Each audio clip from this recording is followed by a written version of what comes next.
Supreme court ने भी पटना में दर्ज एफआईआर को सही माना और साथ ही जो सीबीआई को सरकार ने सिफारिश की उसे भी सही माना गया।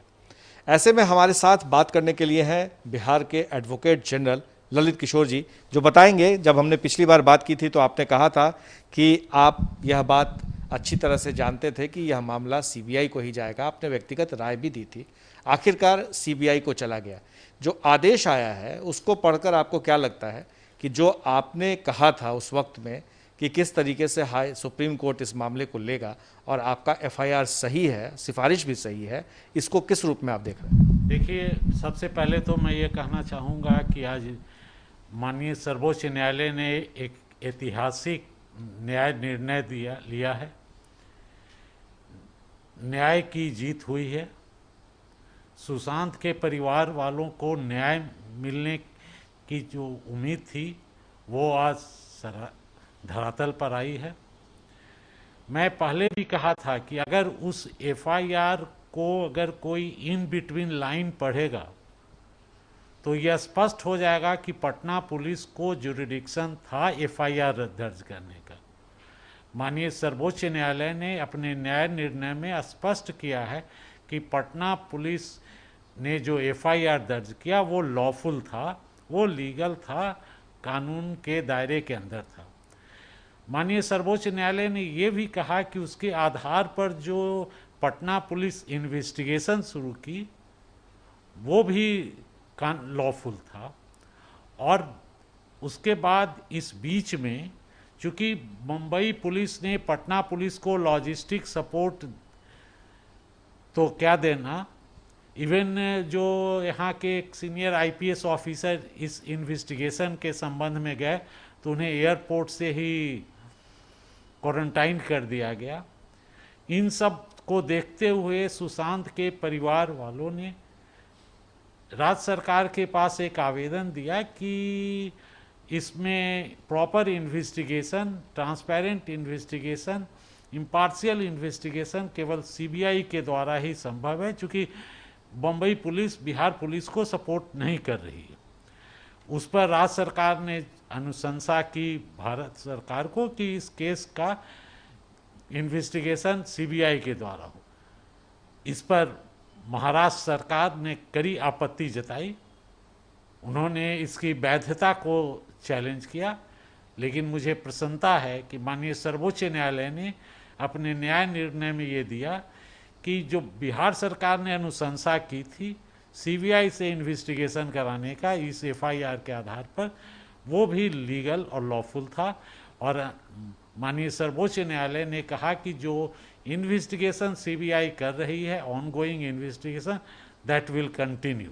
तो क्या अब महाराष्ट्र पुलिस क्या अड़ंगे लगा सकती है किसी भी तरह का? जैसे कि बिहार सरकार जब जांच कर रही थी, बिहार पुलिस, तो उस वक्त में अड़ंगे लगाए गए, क्वारंटीन कर दिया गया, सहयोग नहीं किया गया? नहीं, मुझे चूँकि इसमें माननीय सर्वोच्च न्यायालय ने महाराष्ट्र सरकार को और बॉम्बे पुलिस को आदेश दिया है कि वो सीबीआई के इन्वेस्टिगेशन में सब सहायता करें।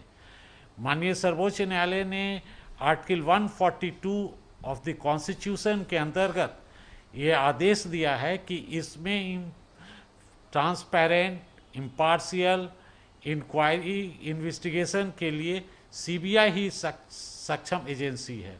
और फर्दर कहा कि अगर सुशांत के डेथ के संबंध में कोई भी फर्दर केस अगर कहीं भी होगा रजिस्टर्ड तो उसका इन्वेस्टिगेशन भी सीबीआई करेगा। इसलिए इस आदेश के बाद मुझे नहीं लगता है कि बम्बई पुलिस या महाराष्ट्र सरकार किसी तरह का हस्तक्षेप करेगी। वो ऐसा एक्ट इस न्याय निर्णय का अवमानना भी होगा। आपको लग रहा है कि महाराष्ट्र सरकार के पास क्या ऑप्शन है इस आदेश के खिलाफ में जाने का, डबल बेंच में या कोई और तरह से? जी नहीं, मुझे ऐसा कुछ नहीं लगता है और मैं समझता हूं कि महाराष्ट्र सरकार और बॉम्बे पुलिस पूर्ण सहयोग सीबीआई को देगी। और फिर भी इसमें पता नहीं क्यों महाराष्ट्र सरकार या बम्बई पुलिस इतनी सर्वोच्च न्यायालय में सर्वोच्च आपत्तियां दर्ज की। माननीय सर्वोच्च न्यायालय ने अपने न्याय निर्णय में लिखा है कि रिया चक्रवर्ती भी तो सीबीआई का इंक्वायरी चाह रही थी, वो भी चाह रही थी कि एक इम्पार्शियल इन्वेस्टिगेशन हो, तो फिर महाराष्ट्र सरकार क्यों इसमें अब अरंगा लगाएगी या इस न्याय निर्णय के एक कोई कदम उठाएगी। सुप्रीम कोर्ट ने अपने आदेश में यह भी कहा है कि 2 राज्य में आपसी लड़ाई हो रही थी और पॉलिटिकल मामला हो रहा था। ऐसे में देखते हुए उसने जो कॉन्स्टिट्यूशन ऑफ इंडिया है उसके आर्टिकल 142 के तहत यह आदेश या निर्णय सुनाया। देखिए, इस सही है कि माननीय सर्वोच्च न्यायालय ने ये बातें अपने न्याय निर्णय में की है, लेकिन उसके पहले सर्वोच्च न्यायालय ने ये कहा कि जो ऑनगोइंग इन्वेस्टिगेशन है by the CBI will continue and is lawful. तो इसका अर्थ हुआ कि वो जो ऑनगोइंग इन्वेस्टिगेशन सीबीआई के द्वारा था, वो उसका आधार क्या था? उसका आधार जो Patna police Rajiv Nagar police station में एफआईआर दर्ज हुआ था। तो जुरिस्डिक्शन क्या होगा? तो बिहार सरकार के और पटना पुलिस का हर कदम पर हर एक्शन को माननीय सर्वोच्च न्यायालय ने लॉफुल माना है। मैं संक्षेप में इसका जुरिस्डिक्शन क्या होगा? किस कोर्ट में सीबीआई को देखा जाए? अभी इन्वेस्टिगेशन चल रहा है, अभी हम लोग इन्वेस्टिगेशन को देखें, आगे की चीज़ें। तो आगे भी आप लोग इसके लिए लड़ाई लड़ेंगे कि जुरिस्डिक्शन पटना? ये तो मैं पहले भी कहा था और बराबर कहूँगा, और आप भी अवगत हैं, बिहार सरकार का हॉलमार्क है न्याय के साथ विकास। तो बिहार सरकार तो कमिटेड है कि उसके हर नागरिक को न्याय मिले और उस न्याय के लिए जो भी लीगल तरीके से प्रक्रिया है उस अपनाएगी सरकार। बिहार सरकार के जो एडवोकेट जनरल हैं ललित किशोर जी, उन्होंने बारीकी से अपनी बातें बताई कि कैसे सुशांत सिंह के मामले में सुप्रीम कोर्ट का आदेश आया है और उस आदेश में बिहार सरकार और बिहार पुलिस ने जो कुछ भी कानूनी रवैया अपनाया उस पर सुप्रीम कोर्ट ने मुहर लगाया।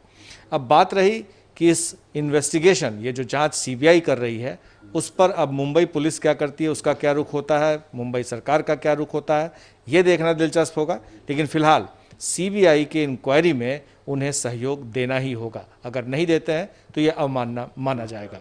हमारे सहयोगी शैलेश के साथ Prakash Kumar, ABP news, Patna. ABP news आपको रखे आगे।